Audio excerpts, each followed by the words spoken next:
There's one dish that's been on American dinner tables for over a century. It survived the Great Depression, won wars, and still brings families together today. This is the story of the meatloaf. Before it became an American icon, the concept of baked ground meat existed in ancient Rome. But the meatloaf we know today, that's purely American. It all started in the late 1870s in New England. Families needed to stretch cheap cuts of beef through the harsh winter, so they mixed meat with bread, onions, and whatever they had on hand. But meatloaf didn't become truly iconic until the Great Depression hit America in 1929. When millions were out of work and families were starving, this simple dish became a lifeline. A little ground meat, some stale bread, half a cup of milk, maybe an onion. That's all it took to feed an entire family. Meatloaf wasn't fancy, but it kept people alive. By the 1940s, World War II was raging. Meat was rationed. Resources were scarce. But meatloaf adapted and thrived, becoming a symbol of American resilience. When soldiers came home in 1945, they wanted comfort. They wanted home. And on nearly every table across America, there it was, meatloaf with glazed ketchup, waiting to welcome them back. The 1950s brought prosperity and a new vision of the American dream. Meatloaf wasn't survival food anymore, it became the foundation of the perfect family dinner. Every housewife had her secret recipe. Some added bell peppers, others wrapped it in bacon, a few mixed in cheddar cheese or Worcestershire sauce. It became personal. By the 70s and 80s, meatloaf became so iconic that it entered pop culture. A rock singer even took it as his stage name and sold millions of albums. Hollywood loved it too. Sitcoms and movies featured meatloaf dinners as the ultimate symbol of home, family, and American comfort. It was everywhere. But let's be honest, by the 90s, meatloaf got a bad reputation. Dried out cafeteria versions and overcooked disasters made people forget what a good one actually tasted like. Then something unexpected happened in the 2000s. Chefs started taking meatloaf seriously. High-end restaurants put gourmet versions on their menus. It was making a comeback. Suddenly, meatloaf had truffle oil, short rib blends, and balsamic reductions. It went from grandma's kitchen to Michelin-starred plates. The underdog had evolved. So what makes a perfect meatloaf? It starts with the meat. Most experts agree, a 50-50 blend of beef and pork gives you the best balance of flavor and moisture. Beef brings that deep, rich, meaty flavor. Pork adds fat and keeps everything juicy. Without pork, you risk a dry, crumbly disaster. With it, you get perfection. Now let's walk through the complete recipe step by step.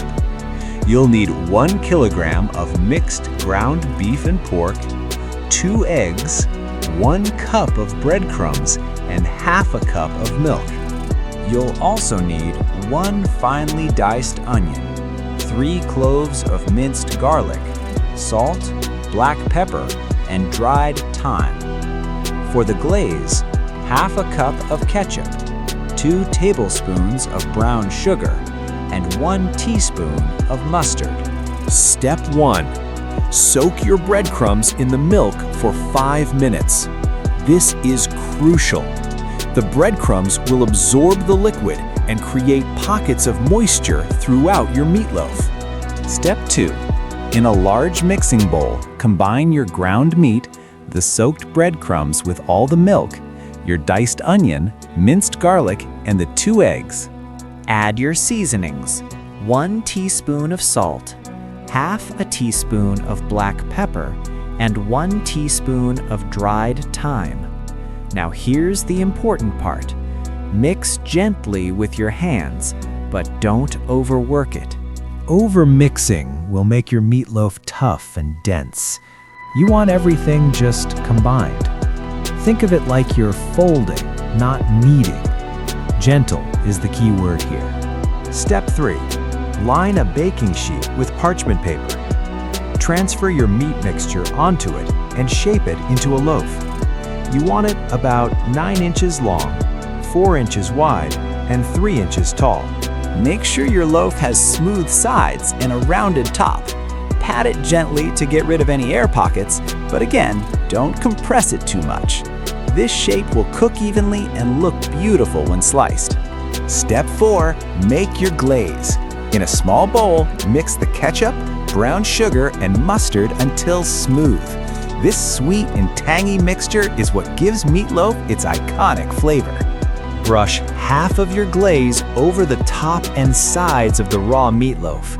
Save the other half for later. The glaze will caramelize as it bakes, creating that signature sticky, sweet crust. Step 5. Preheat your oven to 175 degrees Celsius, that's 350 Fahrenheit. Slide your meatloaf in and bake for 40 to 45 minutes. At the 40-minute mark, remove the meatloaf and brush on the remaining glaze. Return it to the oven for another 15 to 20 minutes until the internal temperature reaches 71 degrees Celsius or 160 Fahrenheit. Step 6. This is the hardest part. Let your meatloaf rest on the counter for 10 to 15 minutes before slicing. The juices need time to redistribute. If you cut too early, they'll all run out. After resting, use a sharp knife to slice it into thick pieces. You should see a beautifully moist interior with just a hint of pink in the center. The glaze should be sticky and caramelized on top. Pair it with creamy mashed potatoes and roasted green beans. Or go classic with mac and cheese. A glass of red wine doesn't hurt either. Merlot, Zinfandel, or Cabernet Franc. One serving has about 500 to 700 calories, depending on how generous you are with the glaze and sides. It's not diet food, but it's honest, filling, and worth every bite. This is comfort food in its purest form. It's not trying to impress anyone. It's just there when you need it, warm and reliable, like an old friend. Meatloaf isn't glamorous. It doesn't show up on cooking competition finals. It won't win awards. But it's survived over 150 years for a reason. It represents something deeper than food. It's resourcefulness, it's family, it's making the best of what you have. It's the story of regular people doing extraordinary things with ordinary ingredients. Today, you can find meatloaf everywhere from truck stop diners to Brooklyn gastropubs. It's been deconstructed, reimagined, and elevated, but at its heart, it's still the same simple loaf. So the next time you see meatloaf on a menu, or make it at home, remember, you're not just eating dinner, you're tasting history. You're sharing a meal that carried America through its hardest times and its best. That's the legend of meatloaf.